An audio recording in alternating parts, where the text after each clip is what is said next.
History has a tendency to repeat itself.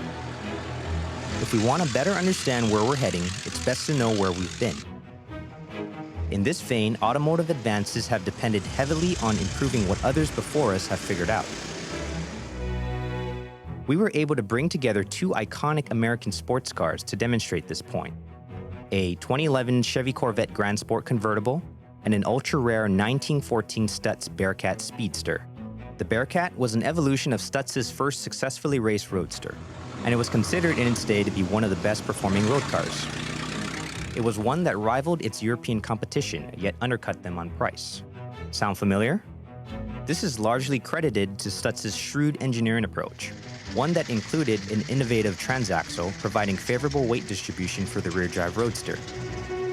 Even today, the rear-mounted transaxles help provide Corvettes, among many others, with ideal weight balance, a large factor in predictable handling. Engine reliability for the Stutz was an inherent feature of design, much like the relatively simple two-valve pushrod mechanicals of Chevy's V8. The Bearcat's 6.4-liter iron inline-4 sports a T-head architecture with dual spark plugs for each cylinder to ensure proper ignition. Fire it up, and you practically feel each individual explosion spinning the engine's internals to a lazy idle.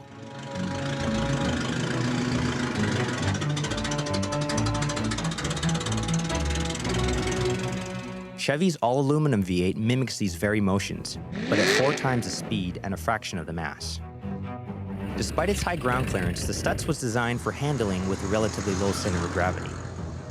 You may consider its leaf spring suspension the stuff of farm tractors, but bear in mind that the Corvette still continues to exploit its benefits, albeit in a transverse application, and with magneto-rheological shock absorbers that are a bit more advanced than the Bearcat's wooden friction dampers. While the days of racing glory for the Stutz are long gone, the Corvette still has years to build upon its already impressive track record. And when that comes to an end one day, we should look back and tip our hats to these American companies. In their respective eras, they built sports cars that were appreciated by the driving public and proven on the racetrack. 100 years later, it's a recipe that has yet to change.